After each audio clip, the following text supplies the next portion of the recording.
Dear viewers, आज के इस वीडियो में हम Assam higher secondary education council के हिंदी मॉडर्न इंडियन लैंग्वेज 2022 का प्रश्न पत्र लेकर प्रस्तुत हुए हैं। Full marks 100, pass marks 30। और जैसा कि आपको दिख रहा है, ये मार्किंग स्कीम है। आते हैं प्रश्न पर। पहला प्रश्न, निम्नलिखित काव्यांश को पढ़कर उसके नीचे दिए गए प्रश्नों के उत्तर दीजिए। कई दिनों तक चूल्हा रोया, चक्की रही उदास। कई दिनों तक कानी कुतिया सोई उनके पास। कई दिनों तक लगी भीत पर छिपकलियों की गश्त। कई दिनों तक चूहों की भी हालत रही शिकस्त। दाने आए घर के अंदर कई दिनों के बाद। धुआं उठा आंगन से अगर ऊपर कोई दिनों के बाद।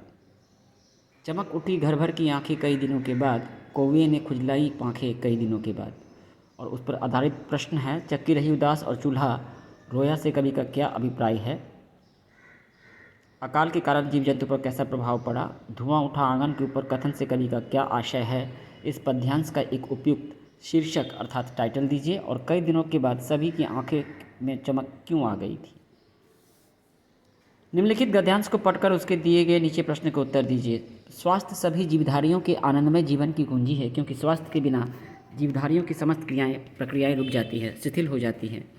जीवन को जल भी इसलिए कहा जाता है। जिस प्रकार रुका जल सड़ जाता है, दुर्गंध युक्त हो जाता है, ठीक उसी प्रकार शिथिल और कर्महीन जीवन से स्वास्थ्य खो जाता है। स्वास्थ्य और खेल कूद का परस्पर गहरा संबंध है। पशु पक्षी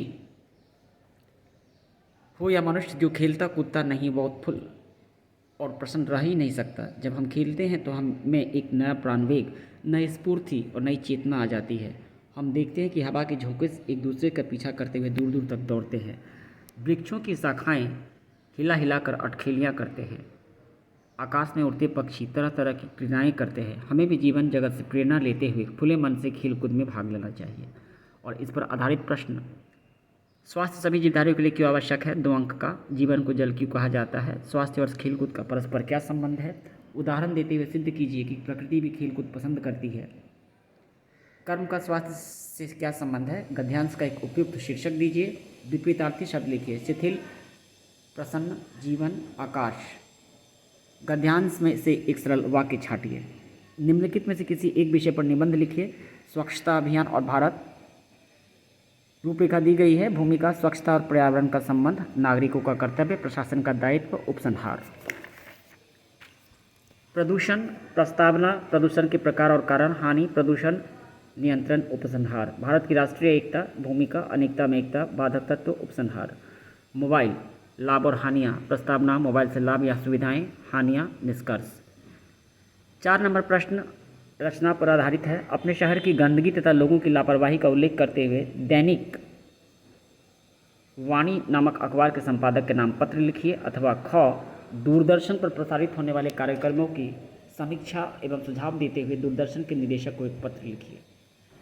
निम्नलिखित प्रश्नों के उत्तर दीजिए। संपादक का मुख्य काम क्या होता है। रिपोर्ट की परिभाषा दीजिए। टेलीविज़न किस प्रकार का जनसंचार माध्यम है। दृश्य, श्रव्य, दृश्य या श्रव्य, दृश्य एवं श्रव्य दोनों होगा उसका उत्तर। प्रिंट माध्यम किसे कहते हैं। हिंदी के पहले समाचार पत्र का नामोल्लेख कीजिए। कोविड-19 और भारत विषय पर एक आलेख प्रस्तुत कीजिए। अथवा इंटरनेट की उपयोगिता पर एक फीचर प्रस्तुत कीजिए। निम्नलिखित काव्यांश को पढ़कर उसके नीचे दिए गए नए प्रश्नों के उत्तर दीजिए। दिए गए प्रश्न के उत्तर दीजिए। 8 अंक। हम दूरदर्शन पर बोलेंगे, हम समर्थ शक्तिवान। हम एक दुर्बल को लाएंगे एक बंद कमरे में, उससे पूछेंगे तो आप क्या अपाहिज हैं। तो क्या आप क्यों अपाहिज हैं। आपका अपाहिजपन तो दुख देता होगा, देता है। प्रश्न इस पर आधारित आप देख रहे हैं।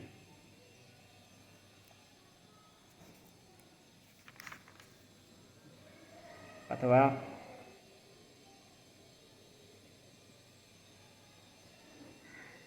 पाठ पर आधारित प्रश्न पूछा गया है।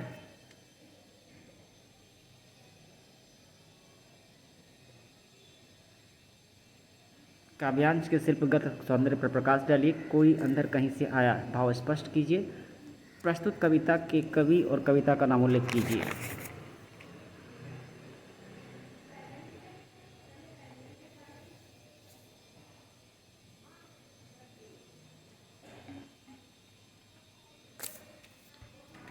निम्नलिखित में से किसी एक गद्यांश को पढ़कर उसके नीचे दिए गए 4 प्रश्नों के उत्तर दीजिए। बाजार में एक जादू है, वह जादू आँख की राह काम करता है। वह रूप का जादू है, पर जैसे चुंबक का जादू लोहे पर ही चलता है, वैसे ही जादू की भी मर्यादा है। जेब भरी हो और मन खाली हो, ऐसी हालत में जादू का असर खूब होता है। जेब खाली पर मन भरा ना हो तो वही जादू चल जाएगा। मन खाली हो तो बाजार की अनेकानेक चीज़ों का निमंत्रण उस तक पहुंच जाएगा। कहीं हुई उस वक्त जेब भरी, तब तो फिर वह मन किसकी मानने वाला है। मालूम होता है यह भी लूँ वह भी लूँ, सभी सामान ज़रूरी और आराम को बढ़ाने वाला मालूम होता है, पर यह सब जादू का असर है। जादू की सवारी उतरी की पता चलता है कि फैंसी चीज़ों की बगैर आराम में मदद कर नहीं देता, बल्कि खलल ही डालती है। और इस पर आधारित प्रश्न है।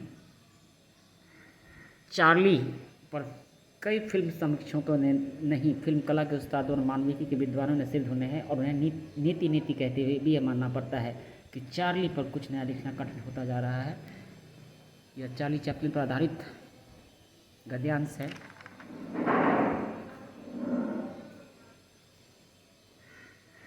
प्रसिद्ध सिने सितारे और प्रश्न पत्र, आदर्श प्रश्न पत्र कह सकते हैं इसे आप। और सभी छात्रों को शुभकामनाएं। उन्होंने इस प्रश्न पत्र का अवलोकन किया है और बेहतर तरीके से इसको मार्किंग स्कीम पर फिर दिखाते हुए